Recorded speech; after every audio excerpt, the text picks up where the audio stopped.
Question number 1, express the following number in standard form. Standard form यानी simplest form. इतने बड़े number को पढ़ना बहुत ही मुश्किल है, तो इसे हम पावर एंड एक्सपोनेंट की तरह मतलब हेल्प से हम इसको इस तरीके से लिखेंगे ताकि हम पढ़ भी सके और वैल्यू भी सेम रहे।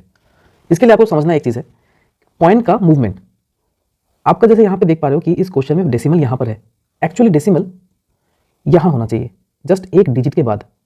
इस नंबर में 8 के बाद होना चाहिए, इस नंबर में 6 के बाद होना चाहिए, इस नंबर में 9 के बाद होना चाहिए, इस नंबर में 8 के बाद, इस नंबर में 3 के बाद। जस्ट एक डिजिट, एक नंबर, एक नेचुरल नंबर के बाद होना चाहिए। जीरो को नहीं इंक्लूड करना है, आपको नेचुरल नंबर देखना है। इस क्वेश्चन में, इन क्वेश्चन में इजी वे जो है वो आपको ढूंढना है फर्स्ट नेचुरल डिजिट, जस्ट उसके पीछे में पॉइंट होगा। अब पॉइंट का मूवमेंट जरा देख समझ लेते हैं कि पॉइंट अगर दाहिनी ओर मूव होता है तो मल्टीप्लाई हो रहा है, यानी पावर पॉजिटिव फॉर्म में रहेगा, और अगर डेसिमल लेफ्ट के साइड मूव हो रहा है यानी डिवीजन होगा, तब पावर जो है वो एक्सपोनेंशियल फॉर्म मतलब नेगेटिव फॉर्म में रहेगा।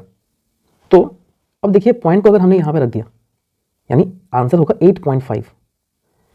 पॉइंट यहाँ होना चाहिए, बट पॉइंट लेफ्ट की तरफ मूव हुआ था 2, 3, 4, 5, 6, 7, 8, 9, 10, 11, 12, यानी 12 बार लेफ्ट की तरफ शिफ्ट हुआ है, तब जाकर ये क्वेश्चन बना।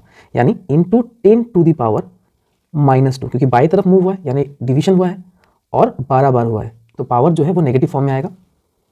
अब यहाँ पे देखते हैं कि इस नंबर में हमें कहीं भी डेसिमल नहीं दिख रहा है। जब नंबर में डेसिमल नहीं दिखता है तो इसका मतलब यह है कि उस नंबर के एंड में डेसिमल है, बट होना तो चाहिए यहाँ पर। तो यानी इस बार नेगेटिव डेसिमल दाईनी ओर मूव हो रहा है। 2, 3, 4, 5, 6, 7, 8, 9, 10, 11, 12, 13, 14, 15, यानी नंबर होगा 6.02 और 10 टू द पावर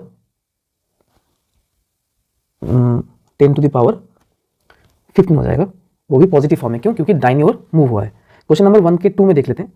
पॉइंट 9.42 में होना चाहिए, पॉइंट यहाँ पर 9 के बाद में होना चाहिए 9.42, बट है लेफ्ट साइड में।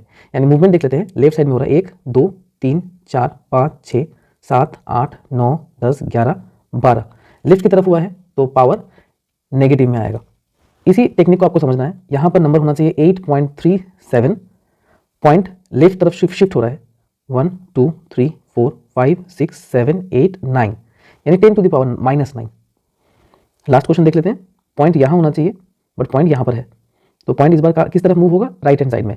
1, 2, 3, 4, 5, 6, 7, 8, 9, 10, यानी 3.186 इंटू 10 टू द पावर 10।